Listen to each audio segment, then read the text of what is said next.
Skill 2 and good evening everyone. Welcome once again to MSBS Weekly Guided Meditation by Phra Goh. Today is the 18th of April 2023. We are very grateful to have with us Bhante Adhibalo. Bhante was born on July 14, 1985 and was ordained under the tradition of Thai Dhamma sect at Santi Forest Monastery, Johor in 2008. Bhante is currently the religious advisor to Buddhist Youth Network Singapore. Today we are continuing on the Susima Sutta. Bhante will be leading the homage to the Buddha and taking a 5 precept for Buddhists. Now let us compose our mind, put our palms together and welcome Bhante. Over to you, Bhante. Okay, thank you, Terence.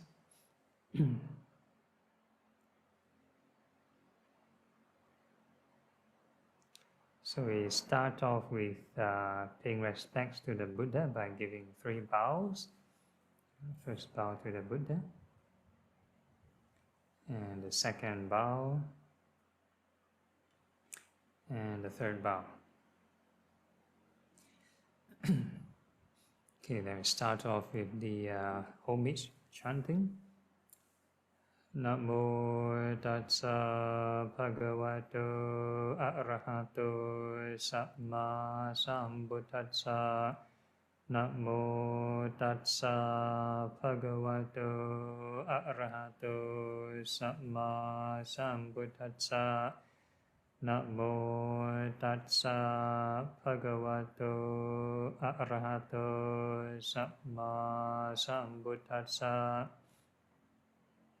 And the 3 refuges: Buddhaṃ saraṇaṃ gacchāmi, Dhammaṃ saraṇaṃ gacchāmi, Saṅghāṃ saraṇaṃ gacchāmi.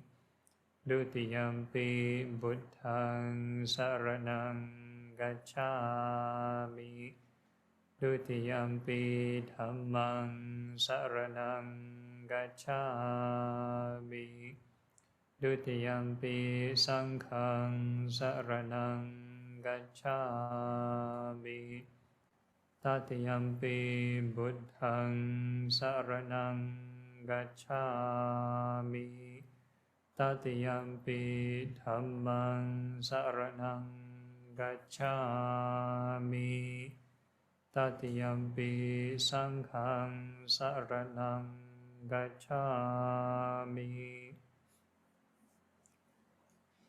And 5 precepts.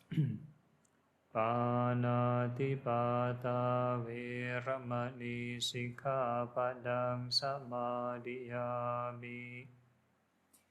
Adinadana viramani sikkhapadang samadhiyami. Kamesu miccācara viramani sikkhapadang samadhiyami. Musavada viramani sikkhapadang samadhiyami. Suramiraya majjapamadatthana viramani sikkhapadang samadhiyami. Sadhu, sadhu, sadhu. Okay, so good evening, everyone. For those who are new, we are at the second session of this particular scripture called Susima Sutta. So this Susima Sutta is about dependent origination. So it started off with this particular spy from another sort of ascetic sect or another ascetic religion. They wanted to know what makes Buddhism so successful or flourishing. They want to know what's the secret teaching behind the success. So he managed to ordain, become a monk. Then this, after he got ordained, he overheard some group of enlightened monks, new enlightened monks. They declared enlightenment. So he went to interview them. So yeah, so we're up to that, interview them, and he asked these enlightened monks, do they have certain psychic abilities? Can they see their past lives? And these arahants, these enlightened monks said no, they can't see their past lives. Okay, yes, so we move. Yeah, so yep, so now we have the divine ear. Basically, can hear these sounds from divine or human, near or far, long range or short range. Do you have those abilities? So Susima asked those enlightened monks. So the enlightened monks replied to Susima. He said, "No, friend." Okay, next. Okay, so this class is on this mind reading ability. So then, having known that, having seen that, do you know the awareness of other beings? So having encompassed it with your own awareness, do you discern a mind with passion as a mind with passion, a mind with or without aversion, with or without delusion, with or without this, well, the mind, sorry, restricted or not restricted, scattered, not scattered, enlarged, not enlarged, excelled, not excelled. What else we have? Concentrated, not concentrated, released or not released. So this one, this Susima also asked them, then this enlightened monk said no. So this one very interesting. You can find this also in the the Satipatthana Sutta, this mindfulness or states of mind. So interestingly, in the Satipatthana, it also mentions a person can be mindful of mind states internally or externally. Yeah, so I didn't know mindfulness of this mind state externally can be considered this psychic power, this mind reading ability. Normally, we think mind reading is you look at a person, you can read their thoughts. Normally, you have this kind of idea. So that is also another classification of mind reading ability. So normally for this one, I always like to give example of this. Besides the Buddha, we also talk about the Zen patriarchs in the Zen tradition. Let's say the Zen patriarch, I'm not sure about now, but in the past, there are records of them or some accounts of them before they choose their successor and they choose the next patriarch. They need to look for an enlightened monk to succeed them. Sometimes they don't even need to go through an interview. They just look at a person and, okay, you're the next candidate, you're the next successor. So it's like, how do you know? By one look, that they know this person enlightened or not. Don't need to ask them, how long do you sit for meditation? What do you do for your meditation? Don't need to ask them questions. Just look at them only, then they know, okay, you're at which level. So this is the mindfulness of external mind state. So besides the Buddha or some of his great disciples, there are some sort of other traditions, or maybe Theravada traditions may have monks who have this. Maybe not so common now, but at least we hear this from the Zen tradition, the patriarchs. Okay, next. Okay, so so this is the past life part. I think we talked about it last week. So how do they describe past lives? Having known that, having seen that, do you recollect your manifold past lives? 1 birth, 2 births, 3 births, and so on, until 100,000 of births, many eons of cosmic contractions, eons of cosmic expansion. So this is getting scientific really, the birth and death of this, how do you call this, universe. One universe cycle, one eon. So what happened is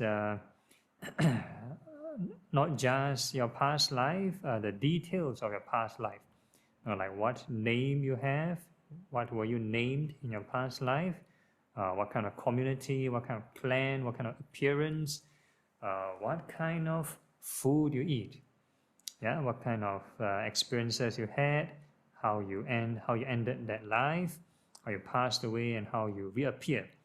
Right, so this is called recollection of past life, seeing the reappearing. Yeah, seeing the past lives and the reappearing. So this is very important. Okay, so and the enlightened monks replied, no friend.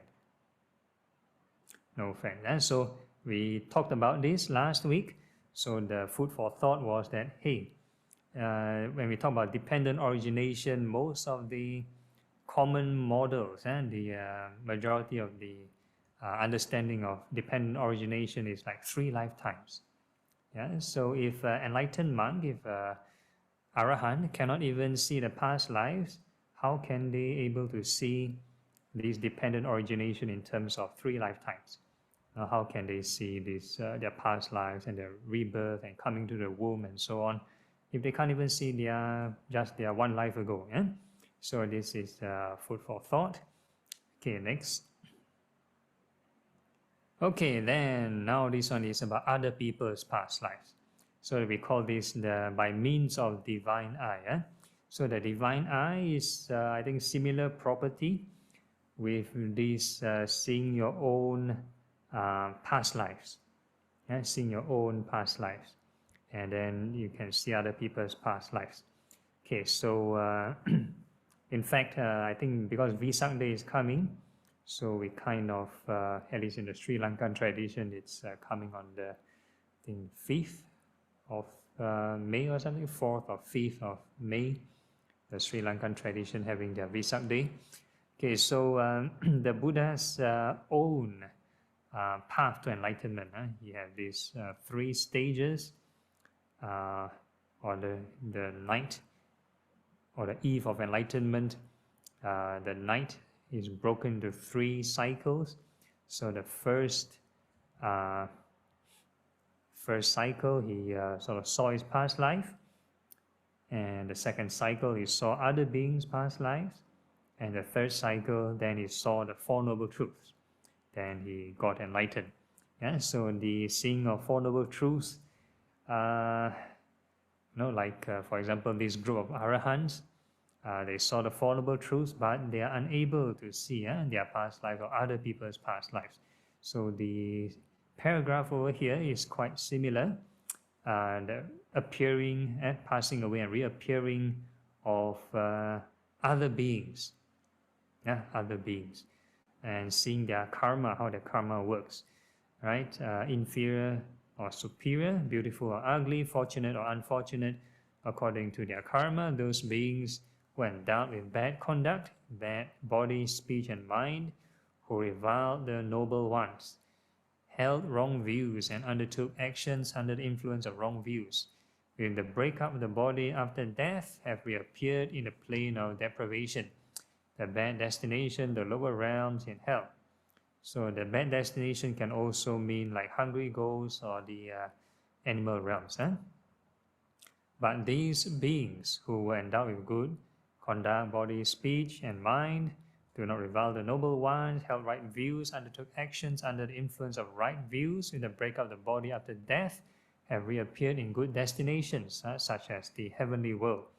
Right? So basically, Susima is asking these enlightened monks, is he able to see the workings of karma?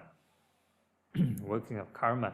And these enlightened monks said, no, they are unable to see the workings of karma. Yeah, how good and bad deeds we reap what we sow. So in our meditation, we talk about the reflection of karma. Yeah, enlightened monks even can't even see their past or other people's past actions and karmas. So we don't speculate in our meditation. We can just observe sensations appearing here and now. Yeah, if any pleasant sensation appear, pleasant feeling appear, that's due to good karmas ripening. And if any unpleasant feeling appear, that's due to bad karmas ripening. Right? And if it's a neutral feeling, then neutral karmas ripening. So in short, every moment is karmas ripening. So it's more down to earth, more practical, more evidential. Okay, then we move on next.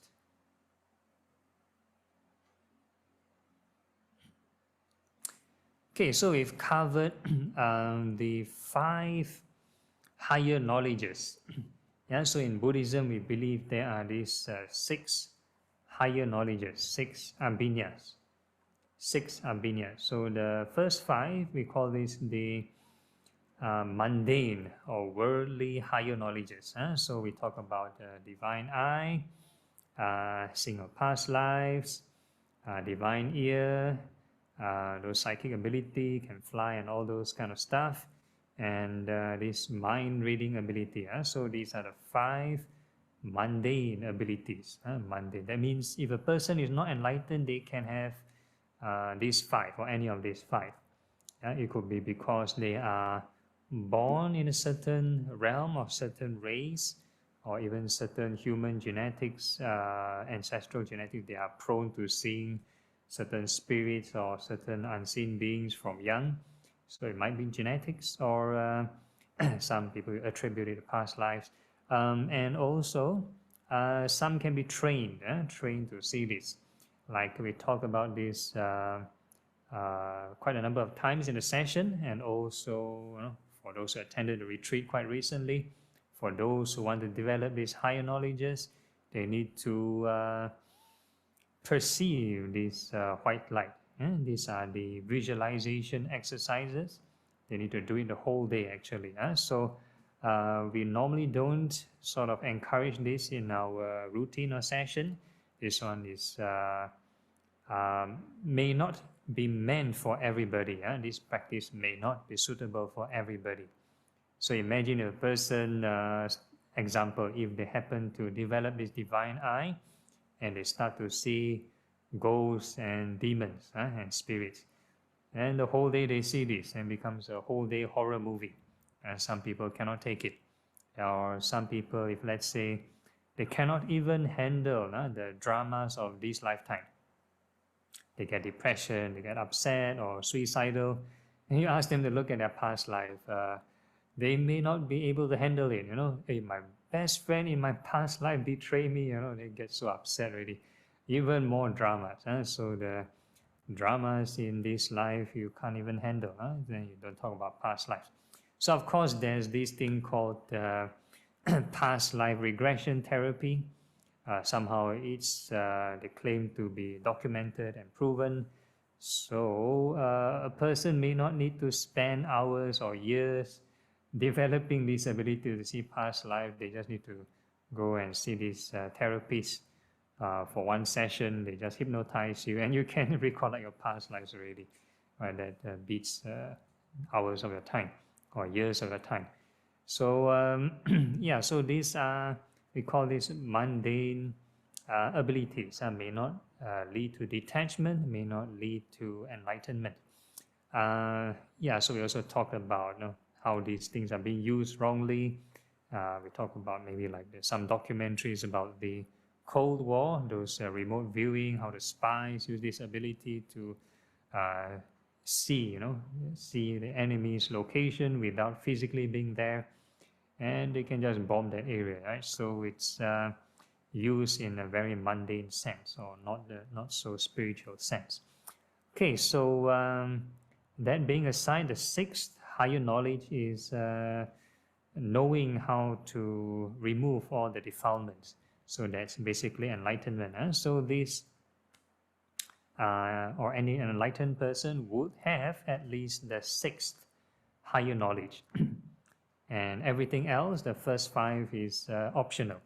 Or like in this case, like this group of monks mentioned in this Susima Sutta, don't even have these 5 higher knowledges. Okay, then this Susima further quizzed these enlightened monks. Then having known thus, having seen thus, do you dwell touching your body the peaceful emancipations, the formless states beyond form?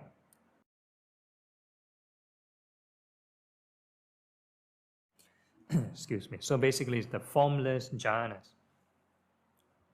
And he replied, and those group of monks replied to Susima, no friend. So interestingly, the common practice of those ascetics of those times is the formless concentrations. So again, this is my observation. Like most of the mantra recitations, it could be from other religions as well, or the Thai tradition, the Buddha, or maybe the Mahayana tradition, the chant Amitabha. They keep doing it repetitively many times. If the conditions are right, they may directly enter a kind of formless concentration, formless jhana. So they bypass all the form concentrations. Yeah, or these certain, we call this the original kasina kind of meditation will lead to this perception of infinite of space. Yeah, so that was the practice in those times, and like even this Alara Kalama and Udakarama Buddha, they taught the formless concentrations. So I think Venerable Sariputta has given a clue, I think in one of the suttas that talked about how to directly enter into this realm of nothingness without entering the previous few jhanas. So I talk about going to a remote area, you need to perceive everything is nothing, there's no one there, it's empty indwelling, and they need to keep on perceive this nothingness. And after some time, when the conditions are right, they just enter into this perception realm of nothingness, right? So that was the common meditative practices at those times. But of course, the Hindu religion will classify their dhyanas, and the Sanskrit of jhanas is dhyanas, dhyanas. So they classify their dhyanas differently from the Buddhist jhana system. So they may not know what are all these jhanas. Yeah? So again, this is from a Buddhist perspective, the suttas perspective of how those yogis at that time, how they practice. Okay, so just now, friends, didn't you make that declaration without having attained any of these dhammas? We are released through discernment, friends, Susima. So this Susima is very confused. How come this group of enlightened monks, they claim no, they reach enlightenment, but when being quizzed, no, do you have all these psychic abilities? They say no. Do you have formless concentration? They say no. Then these enlightened monks, they answered, we are released through discernment, friend Susima. So they are released through wisdom release. So this wisdom release is a very interesting category. This Panya Vimutti Sutta, which is talk about wisdom release, talks about if a person enter any of the jhanas, first, second, third, fourth, all the way into the formless also, they can reach this liberation. So maybe this group of enlightened monks, they enter the first jhana and get enlightened, or they enter the fourth jhana and they get enlightened. So we won't know. So we are released through discernment. Friend Susima. So I don't understand the detailed meaning of your brief statement. It would be good if you would speak in such a way that I would understand its detailed meaning. So Susima is asking these enlightened monks, what do you mean by release through discernment? Right? Then these enlightened monks somehow don't know how to explain to him, and they replied, whether or not you understand, friend Susima, we are still released through discernment. So that was their answer, and they left. Okay, then let's see the next slide. So this Venerable Susima got up from his seat and went to the Blessed One, the Buddha. On arrival, having bowed to the Blessed One, he sat to one side. He was sitting there. He told the Blessed One the entire conversation he had with those monks, those enlightened monks. And those enlightened monks somehow also was in front of the Buddha. They declared their enlightenment in front of the Buddha. So the Buddha said, first, Susima, there is the knowledge of the regularity of the Dhamma, and dependent co-arising, after which there is the knowledge of unbinding. So this dependent co-arising is actually another term for dependent origination. I don't understand the detailed meaning of the Blessed One's brief statement. Yeah? What is this dependent co-arising? How does it lead to this unbinding? It would be good if the Blessed One would speak in such a way that I would understand its detailed meaning.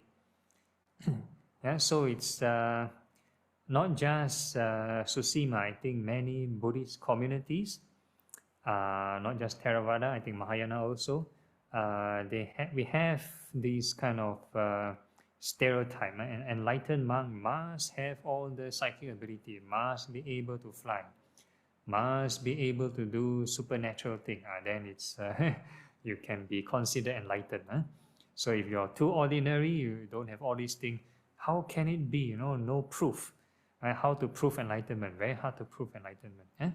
So unless you display something sort of more evidential to the public, then more convincing. So that is the majority of the Buddhist understanding also, interestingly. Okay, next. Okay, so before the Buddha start talking about dependent origination, we first need to know what is 5 aggregates, the 5 clinging aggregates. Okay, whether or not you understand Susima, it is still the case that first there is the knowledge of regularity of the Dhamma, after which there is the knowledge of unbinding. Okay, what do you think, Susima? So now the Buddha, very compassionate, he wants to try to make Susima understand what is this regularity of the Dhamma, but first he explained what is these 5 aggregates. Okay, is form or any physical phenomenon. Yeah. So the 5 aggregates can be classified as nama and rupa. Nama means mind, rupa means matter. Some people translate as body. But according to sutta, rupa or form can be any physical phenomenon. So like the screen in front of you is also a kind of matter, made of the 4 elements. It's not just the body, right? It can be anything outside the body as well. Okay, so the Buddha first asked some vipassana kind of questions, insight questions. Is form constant or inconstant? So Susima will reply, inconstant, Lord. And is that which is inconstant easeful or stressful? Yeah, if it's always changing, is it stressful, or is it at ease or stressful? So he replied, stressful, Lord. And is it fitting to regard what is inconstant, stressful, subject to change as this is mine, this is myself, this is what I am? And then Susima replied, no, Lord. So the concept of self, the concept of I, basically means that you have total control. If it is truly you or yours, you should have total control. So that's the concept of self. For example, if let's say I can move my arm, so I would say this is my arm. So there's a kind of a sense of possession, possessiveness. So that is one angle to look at what is yours. But in this case, if you want to talk about detachment, you need to look at the other angle of what is not under your control. So like the first question, normally we ask about the 3 universal characteristics. The first question we ask is about permanence or impermanence. So by nature, everything is always changing. And whatever is changing, you have no control of it.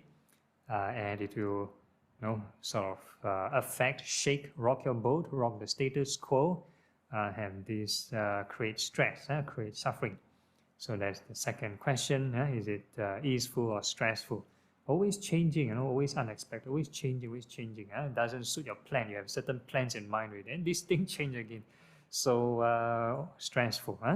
So whatever is changing and stressful, you cannot consider it as yours or yourself. So that is the logic behind this reflection. So normally in our meditation, we just observe this impermanence first. That's the first question. That's the first part. We don't straight away jump to non-self. If a person bypass the first step of impermanence, if they haven't detached this impermanence, if they haven't detached from this sense of self with impermanence, and when they think of non-self, they will still have the emotion of self. So they kind of approach this concept of non-self very superficially. It's just like theory only. Whereas in terms of actual practice, we should go through impermanence first. Impermanence to shake off this ego, shake off this sense of selfishness. And once it's kind of reduced, then it's easier to understand this concept of non-self. All right, so this applies with all the other aggregates also, same with feeling, perception, mental formations, and consciousness. The numberings over there: form, feeling, perception, formation, and consciousness. So these are the 5 aggregates. And I think I shall end for today's class. We have a half an hour of theory, followed by some Q&A and guided sitting. Okay, any questions at this point of time? So probably next week we'll talk about the actual dependent origination. Anyone? Bhante, can I just ask, during Buddha's time, this supernatural ability, like you mentioned, seeing past life and able to hear, are these abilities fairly common among the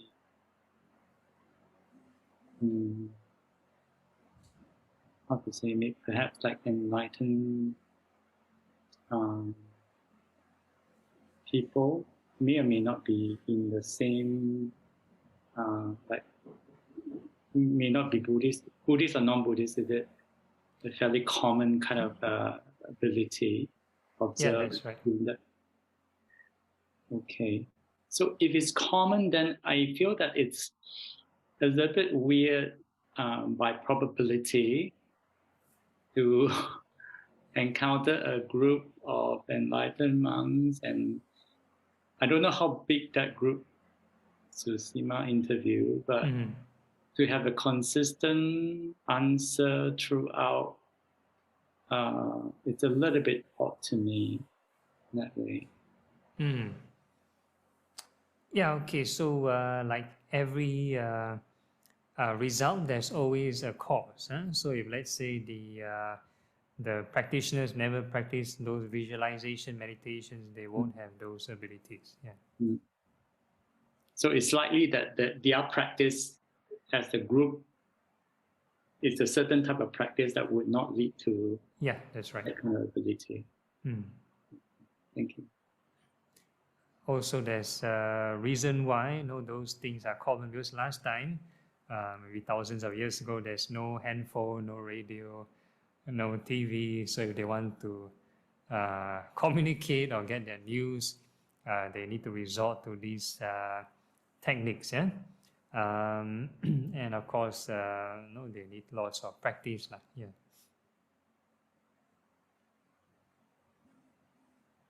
So all these are for mundane reasons, not for spiritual reasons. Okay, anyone else? Hi, Bhante. Yeah, hi, Dave. Okay, I roughly read and kind of like try and trace this Susima Sutta, right, within the Samyutta Nikaya, and I found it inside this thing called Nidana Samyutta. So I only have one question right now, because I realized that this whole Nidana Samyutta is actually very long. But why is it so that because Sutta 70, which is Susima Sutta, Susima, yeah. Susima Sutta. Mm. It's actually towards the back of this whole Nidana Samyutta. Mm-hmm. So why is it that when we are trying to understand dependent origination, right, that we begin from Susima? Okay. This one is a random sutta that I chose because last year or maybe 2 years ago, I've covered some of the major suttas on dependent origination also. Yeah. So this and one of the sessions or the past sessions, I've used Susima Sutta as just an example, but I didn't cover the Susima Sutta itself. So this time I'm covering the Susima Sutta. Yeah. Okay, thank you. Okay, all right, no problem.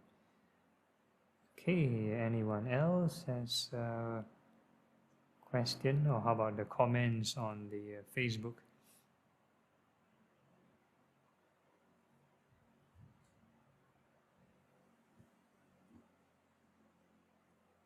Okay, if there's no questions, then we kind of take a 5-minute break. Yeah, you all can do your stretching or, and whatever not, and try to observe these impermanence and non-self, and we try to come back in 5 minutes time for the guided session.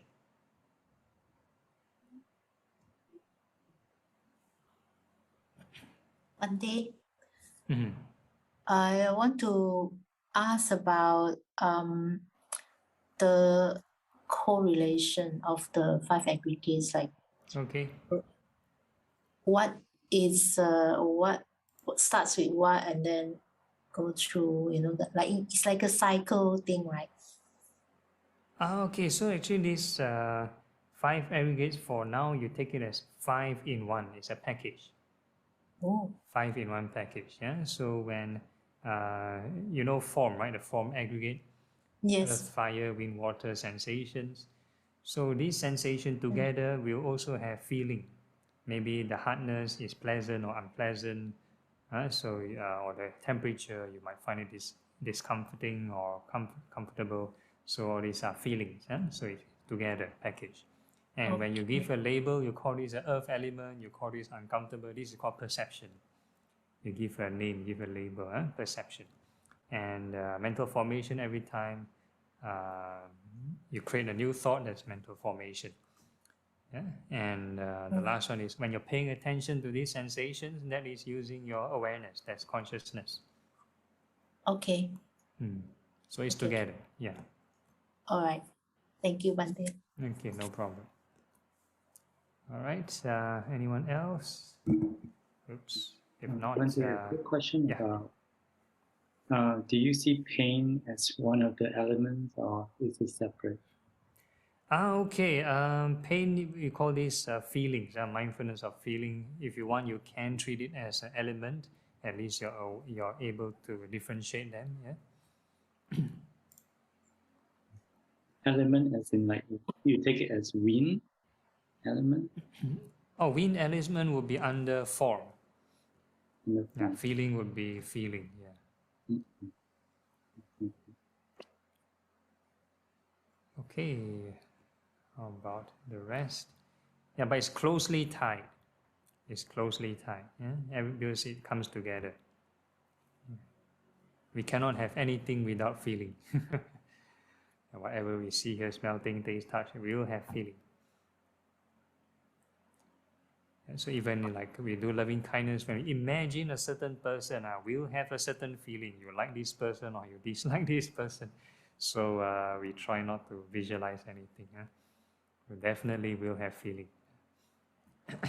Okay. Without further ado, I think Dave, you have something? Bante. Okay. I was just trying to summarize the so-called reason why we need to understand dependent origination. As one of the first steps of learning Buddhism. So can I actually so-called summarize this understanding, right? In the sense that because we need to understand why the Four Noble Truths, right, that their life is suffering, and why we need to actually follow the Eightfold Path in order to enter the stream, right? That in order for a human being or for a follower, right, to understand where are the roots that causes all these sufferings, right, we need to understand how these 12 causational factors to suffering occurs, so that we can find the root. Is that what this whole thing is meant to be? For theoretical understanding, not for beginners, not for beginners. In practice, these 12 links is basically the theoretical expression of attachment and detachment. The more like the psychological process of attachment and detachment. So for everyone, at least, it's good to experience it, not to understand it by theory. So at least we experience what is detachment, we get to understand how clinging comes about through craving, so that is more important first. Then once we get an idea how to learn how to let go, then we can slowly explore this theory. Yeah, so like right now is supposedly maybe more intermediate stage. Yeah. Understand. Thank you. Okay, all right. Okay. How about the rest? Okay, if not, then we can proceed. Guided meditation. So we try to apply these 5 aggregates into all the meditation routines. Okay, we find a comfortable sitting posture, make sure the back is upright and the rest of the body relaxed. So the first meditation routine, we are going to do a bit of visualization, these impurities of the body meditation. So we are just going to visualize the external parts of the body, starting the hairs, all the hairs of the head, hairs of the body, and we are going to wish them well and happy.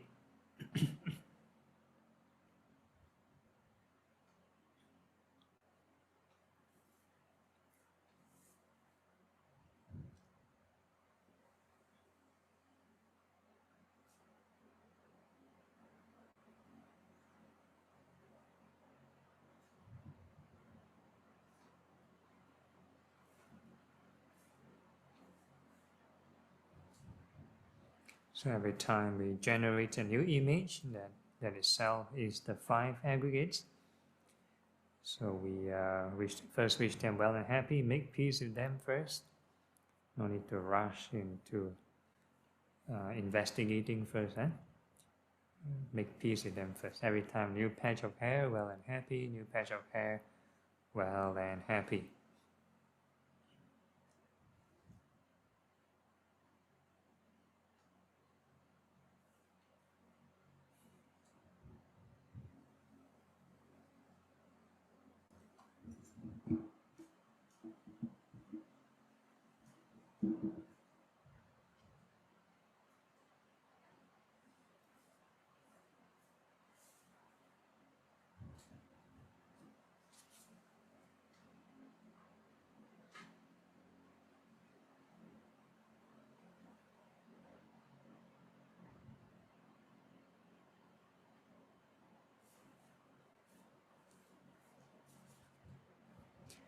Okay, if you find your mind calmer than before, or generally settled, then that is a more conducive state to reflect on the truth, to investigate.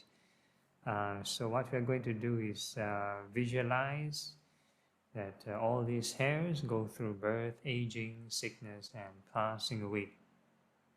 So these hairs go through, grow and they fall off, grow and they fall off, many cycles, and we keep looping this process.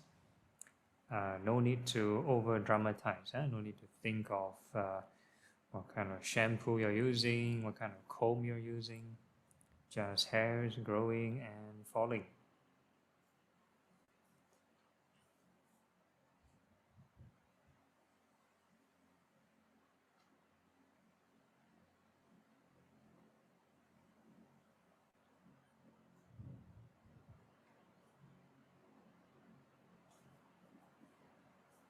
And as we keep looping this cycle, this image, we can also observe at the meantime the arising and passing of the 5 aggregates.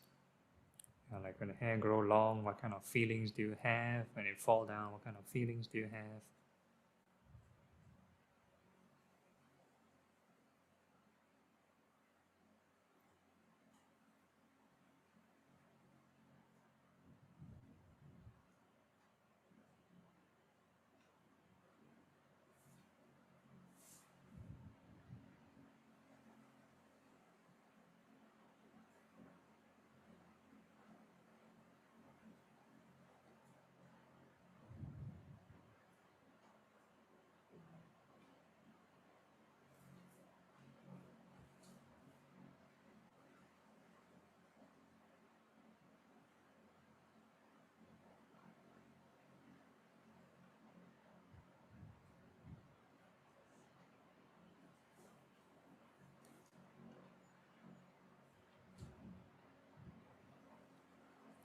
So the investigation of 5 aggregates is evidential.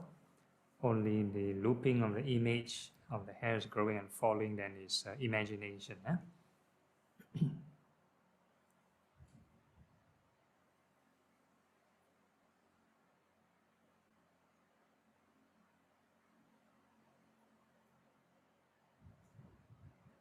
You need to observe, have the evidence of how the mind works, how your cognitive process works, how this cognitive process leading to attachment or detachment, how it works.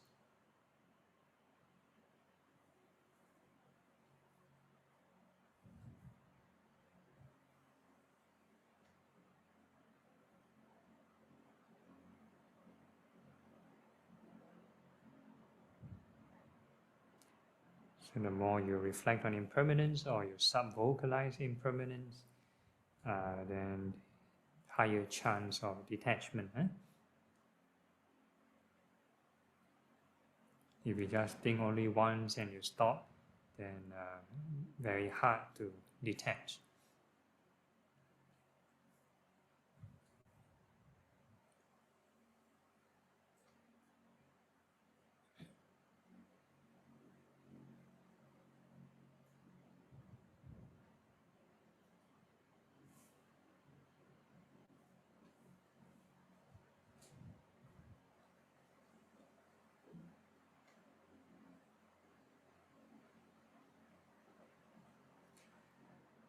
Okay, then we can ask ourselves, are these hairs truly self? Can we tell the hairs not to go through birth and death?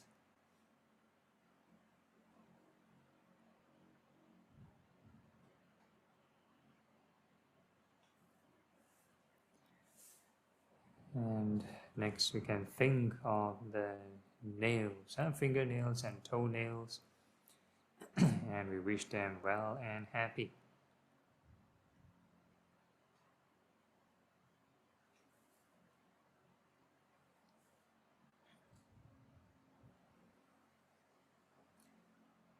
So when we think of new object, it's basically an opportunity to see how this attachment arises again.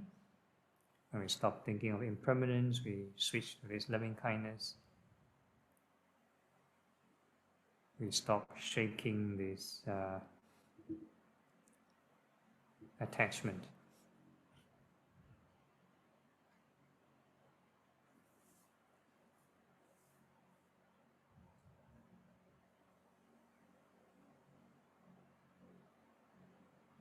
So we call this clinging, but positive clinging, because we think of wholesome thoughts. We call this creating wholesome karma.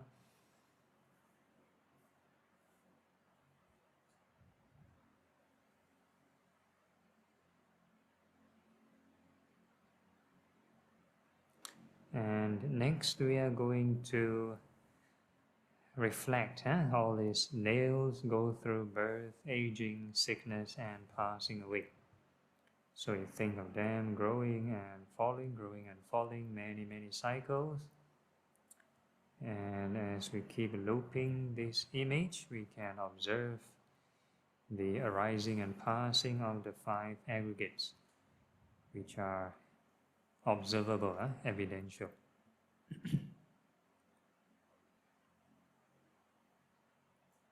Only the growing and falling of the nails is imagination.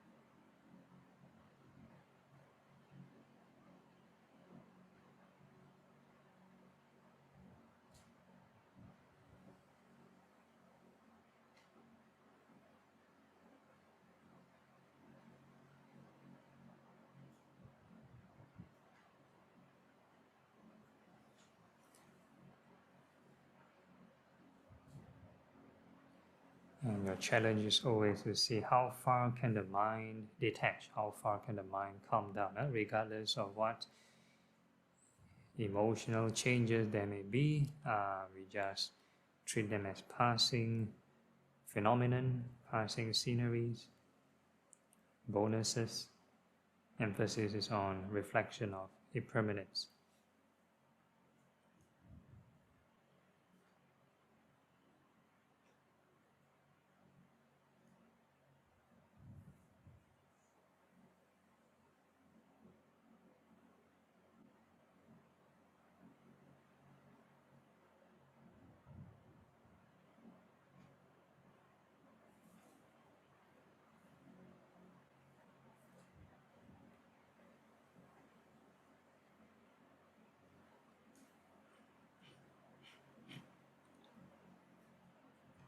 Once we stop reflecting, only the mind will naturally cling onto something.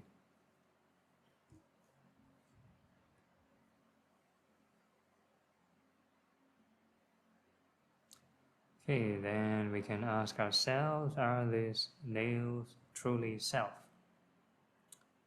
Can we tell the nails not to go through birth and death? Or the 5 aggregates, are they truly self? Can we tell them not to go through this birth and death?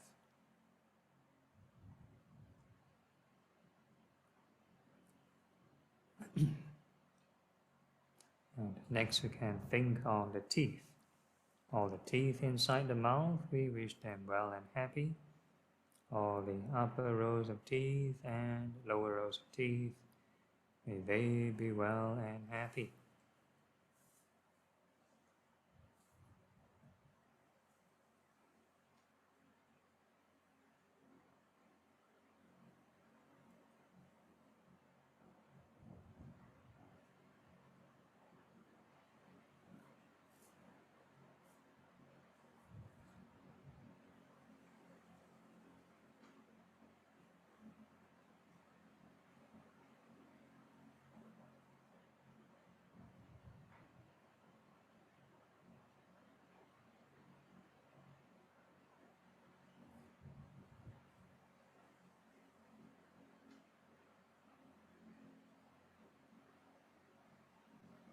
And all these teeth go through birth, aging, sickness, and passing away. So you think of them growing and falling many, many cycles.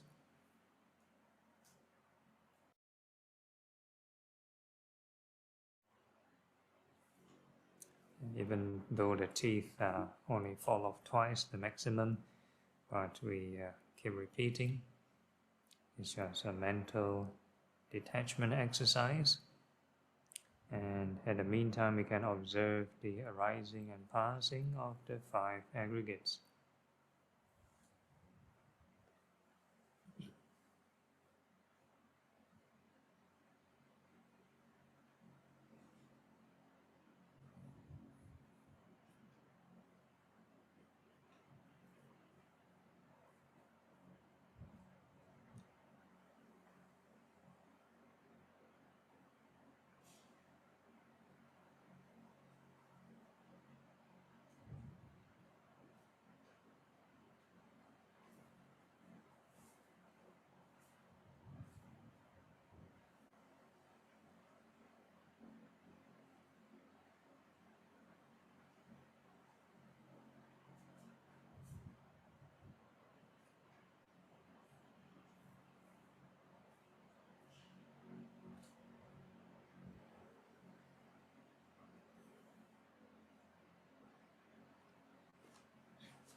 Okay, then we're going to ask ourselves, are these teeth truly self? Can we tell the teeth not to go through birth and death?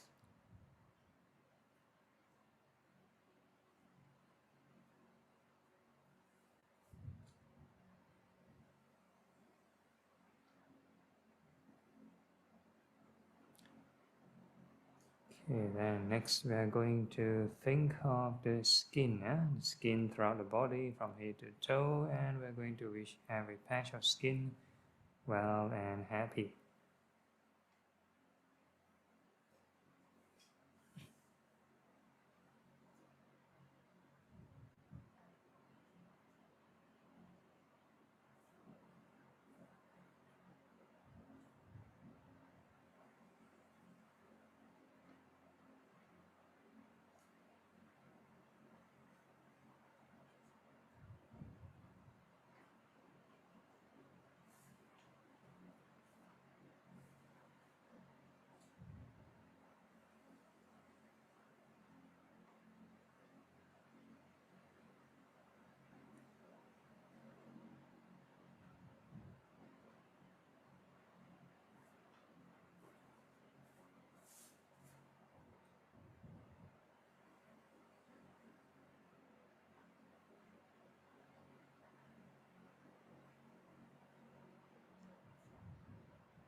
Okay, and all the skin go through birth, aging, sickness, and passing away. So you think of them growing and falling, many cycles.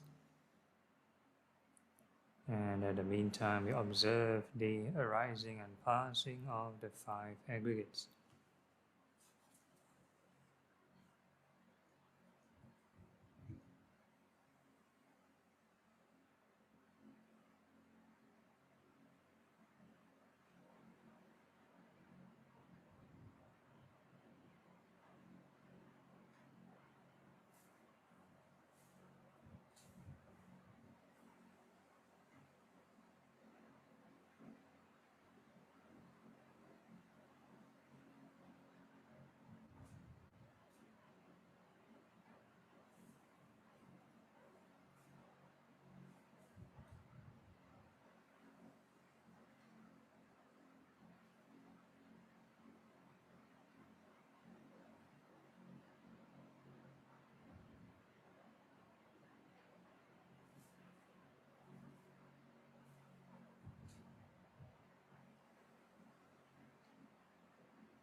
Okay, then we can ask ourselves, are the skin truly self?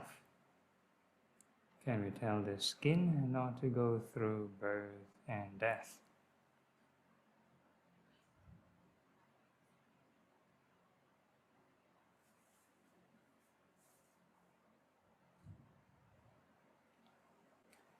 Okay, then we are going to move on to the 4 sublime states, where we start off with the strong base of the mindfulness of the body, mindfulness of the 4 elements. So we're going to feel the sensation. And now this time, no need to visualize at all. Just feeling of sensation from head to toe.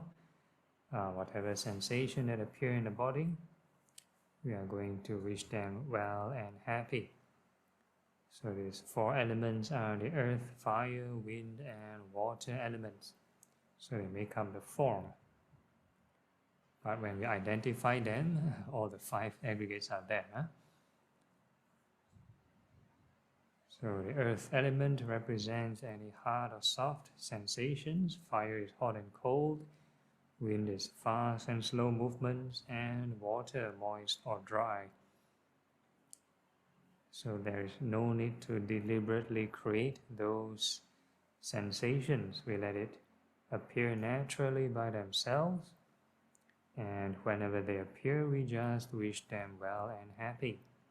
So there is no need to hold on to them, no rejection, no fighting. Always make peace with all these sensations. Do sensation arise, wish them well and happy. Do sensation arise, wish them well and happy.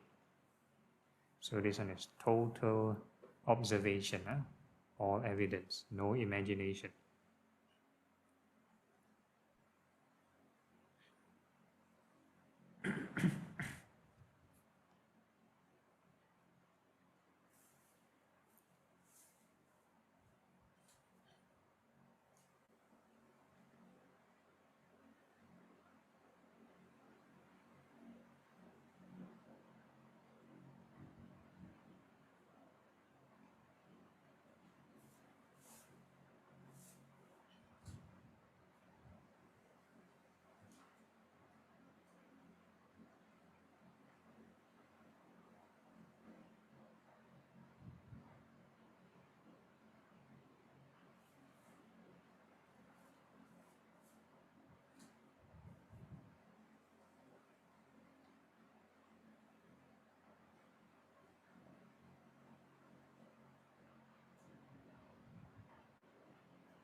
So the whole idea is keep generating right effort.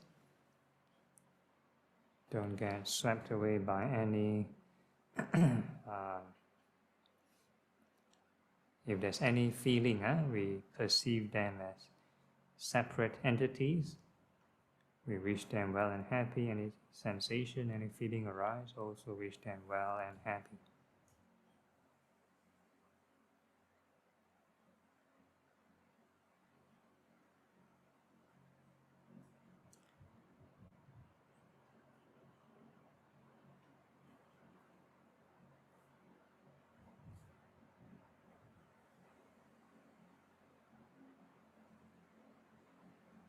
So making peace with feelings doesn't mean react to feelings. You don't crave for them.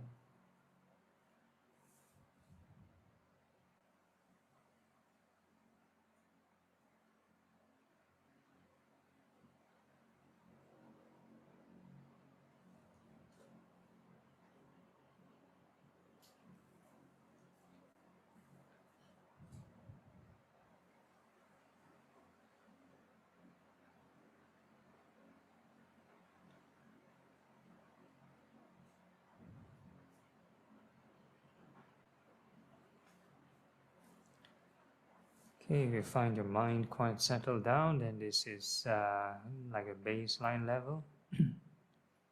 We call this the restricted form of loving kindness.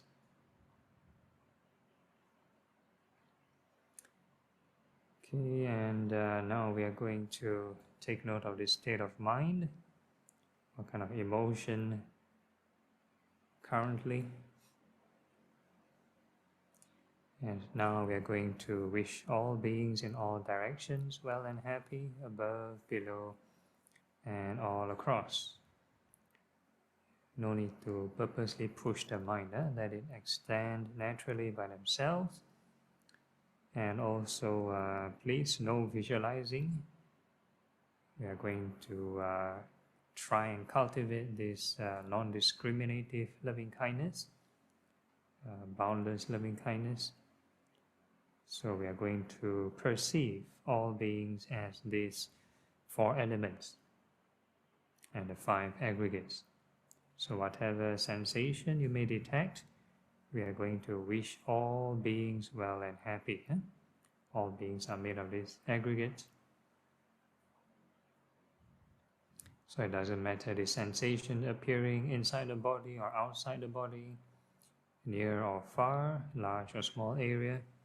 Whatever sensation appears, we just wish all beings well and happy. A new sensation appear, may all beings be well and happy. New sensation appear, may all beings be well and happy.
Okay, and if all the conditions fall into place, you have this continuous right effort, your right thought, all the sort of Eightfold Path factors are there, and one may also experience this right concentration.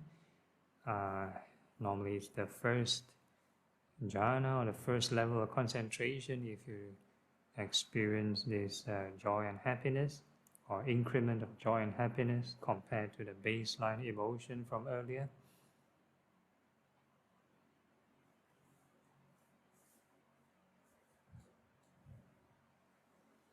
And regardless of what you experience, keep turning the wheel, keep wishing all beings well and happy.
Okay, and now we're adding some insight, some wisdom to the practice, and we're going to reflect on how to cultivate a more unconditional loving kindness, without so much attachment.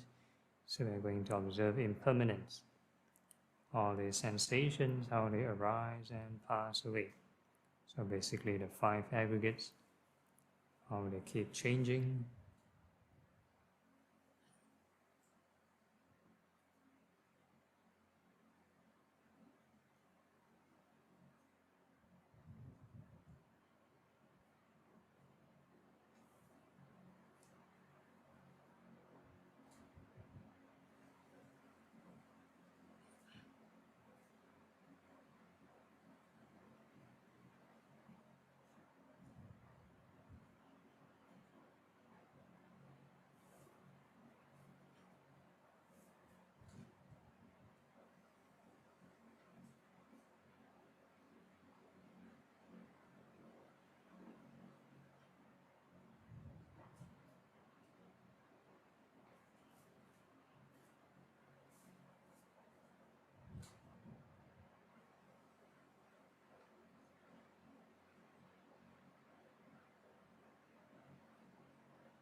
Okay, so if let's say the joy and happiness start to disappear, one may experience this fourth level of concentration, which is denoted by the emotion of equanimity. Yeah? So the combination of loving kindness and impermanence may lead to this equanimity.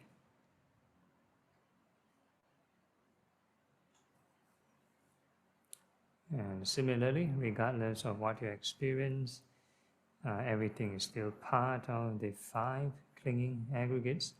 So do not stop reflecting. Once we stop means we cling on to something. So keep reflecting on impermanence.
Okay, then we move on to the second sublime state, which is compassion. So for compassion, we wish all beings, may they be free from suffering. So similarly, we are using the non-discriminative approach. So regardless of financial status, poor or rich, health status, sick or poor, sick or healthy, hunger or full, everyone will have these 5 aggregates. So beings who cling to these 5 aggregates will experience suffering, even without us knowing it. Sometimes we cling very nice, we daydream very nice, we cling to these 5 aggregates, suffering without knowing. So whenever we detect any kind of sensation, we are going to wish all beings, may they be free from suffering. New sensation appear, may all beings be free from suffering. New sensation appear, may all beings be free from suffering.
Okay, and similarly, if all the conditions fall in place, if you keep repeating this, wishing all beings free from suffering, one may enter this concentrative kind of compassion, which is the second level of concentration, denoted by the emotion of joy and happiness again. And very different from the mundane kind of compassion. Circular compassion is just very sorrowful, very sad, but this one has some joy and happiness. So this one is recharging the mind, while the circular kind of compassion, lots of planning, lots of worrying, very draining. So likewise, whatever we may experience, continue to wish all beings free from suffering. Even states of concentration are still part of 5 clinging aggregates. Okay, wishing all beings free from suffering.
Okay, next we add some wisdom, some insight into the practice, and we are going to reflect that how to truly overcome this suffering, that is to not cling.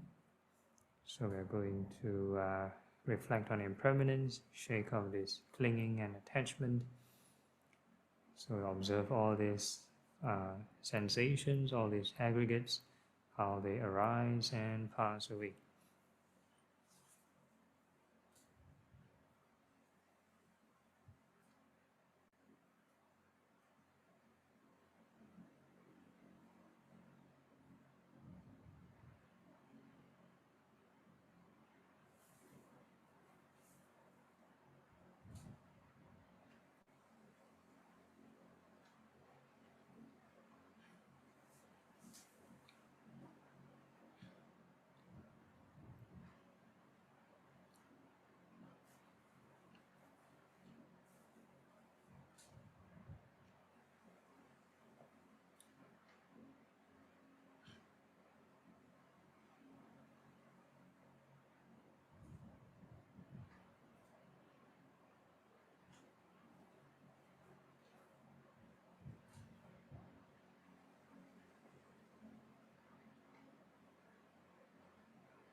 And similarly, if let's say the joy and happiness start to disappear, this compassion combined with impermanence may lead one to a kind of formless concentration, called this perception of infinite space. So you find yourself experiencing a kind of blankness or spaciousness, then that would indicate this experience.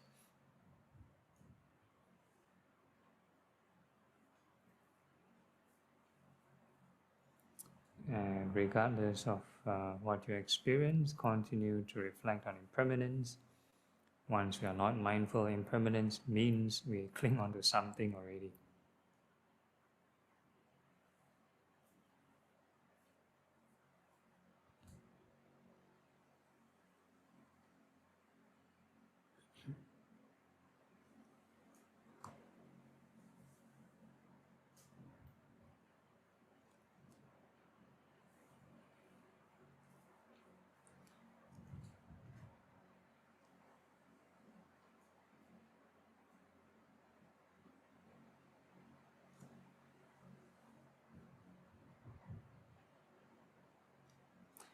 Okay, and before we conclude this session, same gentle reminder from the Karaniya Metta Sutta: as long as we maintain this boundless, sublime states in all activities, standing, sitting, walking, or lying down, then this is the noblest conduct.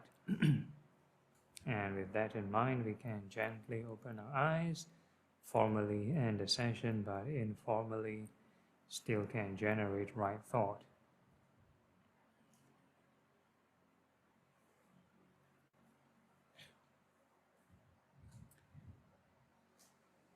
Okay, is everyone good? Back from space travel?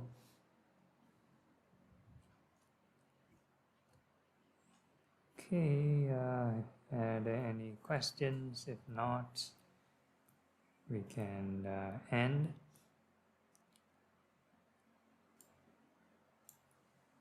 Okay, so we do the dedication of merits.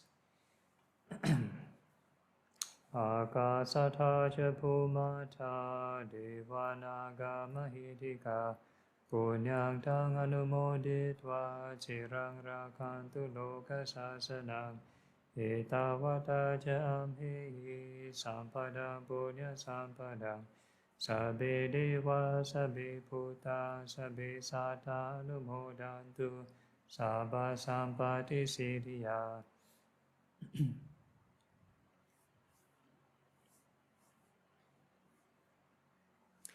Dedication of merits to departed.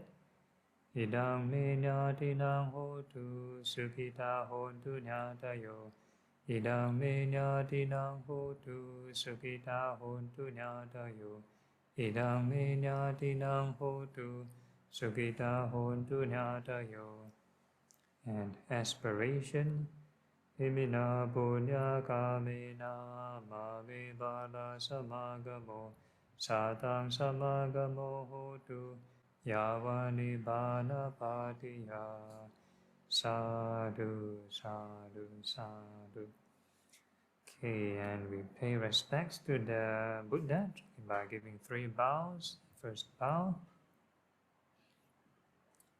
second bow, and the third bow. Okay, so that's it for tonight. Any announcements from Terence? If not, see you all next week and have a good night. Thank you, Bante. Thank you, Bante. Good Problem. night. Good night. Good night, Bhante. Good night.